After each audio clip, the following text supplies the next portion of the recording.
As I bent over to do the laundry, a man suddenly pressed himself against me from behind, thrusting me forward into the washing machine. My hips were left exposed to the open air, held firmly in the grasp of his hands. I was trapped, unable to move. His large hands roamed freely over my body, sending waves of heat coursing through me against my will. Pleasure shuddered through my limbs, making my legs tremble uncontrollably. When I finally managed to look back, I saw, to my shock, that the man behind me was my father-in-law. My husband had been away on a business trip these past few days, so I had gathered up the pile of dirty laundry at home to wash. Bent over, I loaded a stack of clothes into the drum. Suddenly, a forceful push against my hips sent my entire upper body tumbling into the washer, trapping me with only the twin curves of my hips visible outside. I had been wearing only a loose nightgown at home, my white shorts faintly visible beneath. Who could this be? My mind raced through countless possibilities, but I couldn't be sure. A sense of unease crept in. I never expected the person behind me to be so bold. His rough hands gripping my slender waist, roaming over my body from top to bottom, stirring sensations in my long-neglected form until every touch felt intensely sensitive. I struggled desperately, trying to shake off those large hands, but to my shock, the person behind pressed himself tightly against me. His lower body was pressed tightly against mine. "Let me out now." I braced my hands against the washer. My hips writhed helplessly, but I couldn't free myself. I could feel the hardening shape pressed against me through the fabric, rubbing persistently against that sensitive spot until my whole body tingled. A fire seemed to ignite low in my belly, and a damp warmth began to gather below. Sensing the danger, I pushed back with all my strength, trying to retreat from the machine, but instead, I ended up pressing right against him. That massive part of him had somehow freed itself from his pants and now pressed insistently against my panties, poised and ready. My backward movement seemed to catch him off guard, and he thrust forward instinctively.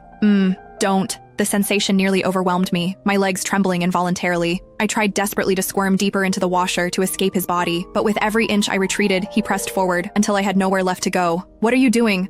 Please stop," I pleaded in fright, yet my voice betrayed me, growing increasingly sweet and breathy. Encouraged by my reaction, he held me firmly in place, lifting my lower body almost completely off the ground. "Why are you wearing so little at home, Scarlett? Let me give you a hand." "What?" The man behind me was actually my father-in-law. My ears burned with shame, my entire body flushed and restless with heat. A memory surfaced. When I had first married into the family, I'd seen my father-in-law in shorts, unable to conceal his considerable size, and I'd often noticed my stockings in the bathroom would mysteriously end up soiled. Could it have been him? Had he taken them? The man behind me was in his 50s, yet his raw strength rivaled that of a man 20 years younger, stirring in me a pleasure I'd never known before. The fire of desire threatened to consume my reason. Clinging to my crumbling resolve, I begged him tearfully to stop, fighting against the maddening itch coursing through my body. No, please put me down," I pleaded frantically, but as he thrust again, I couldn't suppress a moan, a sound that filled me with shame. My father-in-law relaxed his hips, allowing my feet to finally touch the floor. Just as I began to breathe a sigh of relief, his arms tightened around me again. Instantly, that torturous itching returned as his hands roamed freely over my body, both teasing and tormenting me. Then, in one swift move, he lifted my nightgown. "Scarlett,